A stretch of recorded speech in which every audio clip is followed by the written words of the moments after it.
What's your story? If you're thinking about, oh, it's this person's fault, or it's that person's fault, or this is what's going on. Hey, whatever your story is, that's your story. But you got to ask yourself, is it helping me? Is it helping me transcend to my highest power? Is it helping me help my clients? Is it helping me elevate myself? Is it helping me with my family, right? What's the story you're attaching to the situation? That's what's powerful about it. Hey, good morning, it's Dan Lear. It's our Sunday morning success recap, where every Sunday morning we do live webinars talking about state of mind, current events, and how we can elevate ourselves to be the best we can be. Today's was talking about identify your obstacle and get rid of your story. There's a lot of ways to overcome adversity. There's a lot of ways to control your focus. There's a lot of ways to be successful in these times. But today I'm going to show you one of those ways that you can adopt right now. It's called identify your obstacle and get rid of your story. Here's where we are today in the current state of affairs. Just talk about it. There's a COVID-19, and I believe 90% of your success has to do with your mindset, what goes through your head on a day-to-day basis. So we've got this COVID-19 thing going on. We've got media that's blowing things up. It's not helping anything. You've got all types of stories and opinions, and we've got work shut down. It's a weird time. But what story is going on inside of your head? Because the story that we tell ourselves is the story that we dig into when we start tapping into those emotions. So what's the story that's happening right now? So what we want to do is get from the story to what happened. So here's a couple examples of some clients of mine over the years, some stories that I've called them out on. I had a female client that I coached for quite a while, superstar.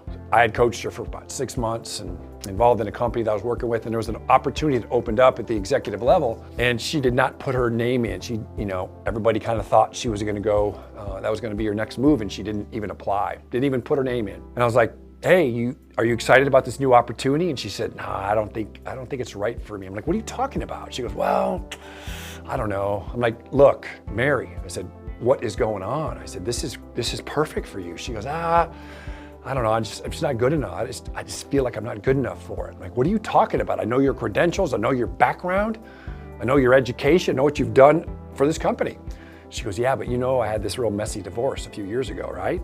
I said, yeah, of course I do. And she said, well, how can I effectively lead this division if I'm not even able to keep my family together? And I mean, come on, right? I mean, that's ridiculous. I think it's ridiculous. You probably do too. But that's her story. And her story is that I'm not good enough. She's applying it to her life, and it's affecting her business life now. So here's an example. I'm not good enough. But what really happened? What happened was she participated in a divorce. That's what happened. The story that she's caught up in is, I'm not good enough because of that whole divorce thing. And that's stopping her from elevating herself forward because the story is becoming real. She participated in the divorce. That's what really happened. Nothing ever works out for me. Nothing ever works out for me. Now that's the example that I gave with Casey and the Sunshine Band, right? Nothing ever works out for me. But what happened is that Casey didn't show up. That's it. KC didn't show up. That is the bottom line. So here's how it goes. You got the story. So things happen and we make them mean something. We have to make them mean something because that's what human beings do. That's what we do. We have to make it mean something. So when somebody walks by you, think about when you're in college or high school, or who knows, you're in your first job and somebody walks by you in the hallway and gives you a little look. What kind of story did you put on that? Oh, that person is just like this, or oh, that person's like that. What story did you tell yourself about that look they gave you? But what really happened was they had something in their eye and they were cleaning out their eye, but you put a whole story around it and made yourself feel like crap, right? So that's how it goes. Things happen, we make them mean something, and then the problem is, what happens is we live our whole life as if that's true. So things happen, we make them mean something, we create a story, and we live our life as if that story's true. That's what happens, right? So that's the challenge. That's what we got to get out of. Here's another one. I've got bad luck. You ever hear that story? I got bad luck. And this is a client of mine. I have bad luck. No, that's not true. You just parked in the handicap spot and you got a ticket. That's what really happened. You follow me? I got bad luck. That's the story. No. What happened was I parked in the handicap spot. I do a lot of keynote talks. And one of the questions when I do in my discovery call is I'm asking the people I'm doing this discovery call with, which would be the executive, the VP of sales, or whatever. I'll say, if I had 2 or 3 of your people or 10 people and I was chatting with them one-on-one about what's their biggest challenge or what's stopping them out there. And I've heard this, oh, our company's just not the same anymore. And that's code word for we've upgraded to new technology, right? So people get in this frame where the story they tell themselves is, well, it's not the same company that I joined 10 years ago or 5 years ago. Oh, it's not the same place. Oh, it's so different. That's the story they tag onto it. So it makes them feel like they don't belong there or they can't excel. But what really happened was we've upgraded our technology so we can compete. That's what really happened. Here we are now. What's the story that you're telling yourself about the COVID-19? We've got a situation, a once in a lifetime situation. Some people feel it's totally blown out of proportion by the media. Some people feel like it's this, but whatever story you're telling yourself, that story is holding you back. What happened is there's a virus that came in from China that's affected some people all around the world. And so what we're attempting to do is mitigate as much damage as possible so we can get back to work. So whether you agree with what's happening or not agree, the story you're telling yourself is impacting what you think and what you do on a daily basis. And so that's the bottom line. You know, I'm not here to tell you what's right and what's wrong and what is happening, but your belief about what's happening is affecting what you think about and what you do every day. And that's why it's imperative that you understand what your story is and you get over to what happened. Because as soon as you get to what happened, you can control it. But the story gets people all wound up. Game summary is we got to stay focused. Now, a lot of people are focused on what they lost. For me, I lost 2 keynotes in April, 2 full fee keynotes.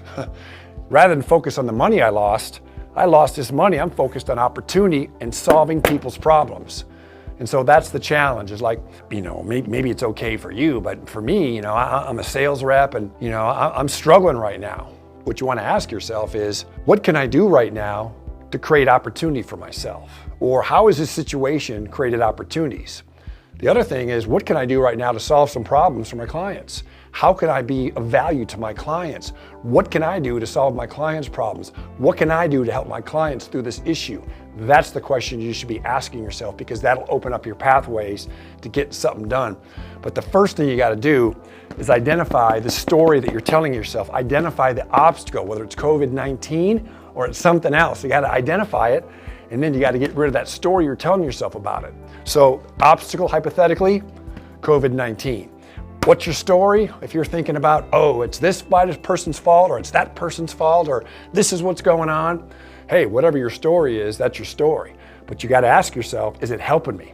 Is it helping me transcend to my highest power? Is it helping me help my clients? Is it helping me elevate myself? Is it helping me with my family, right? What's the story you're attaching to the situation? That's what's powerful about it. Get rid of your story and get to what happened. When you get to what happened, then you're in control, because then you can create situations and ask yourself these questions like, what can I do? So hypothetically, you know, identify the situation. What's the obstacle? COVID-19. Get rid of your story. Okay, the story. Okay, my story's gone. What happened? What happened. It's a once in a lifetime thing, and nobody really knows what the hell's going on, and what am I going to do about it? I need to ask myself some empowering questions. Where's the opportunity in this situation? What can I do to help some people? What can I do to help some clients get to where they want to go? What can I do to help my customers bridge the gap? That's the question you have to ask yourself.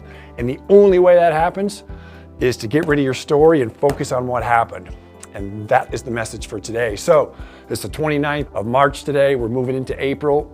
Word has, we're going to have at least another 2 weeks on shutdown here in Vegas. The casinos are not opening till May 1st. And so for me, I need to look forward, to ask myself, what can I do right now to create value for my clients, to help my clients get to where they want to go? Or what can I do to help other people transcend through this gap that might be causing them problems? And ask yourself where you want to go versus what happened. So again, quick summary: identify your obstacle, get rid of your story, get to what happened, and then put a game plan together. If you like what you saw, go to my Instagram bio. We do Sunday morning success webinars every Sunday morning at 8 o'clock. It's easy. It's only $47 a month. That's 52 weeks of content for you or your sales team. And you can access it at all times too, because with the subscription, it gets uploaded into our virtual training platform. You have access to that training for as long as you're involved in our program. So let's make it happen, y'all. Have a great day. Stay focused. Ask yourself the right questions, and I'll see you next week.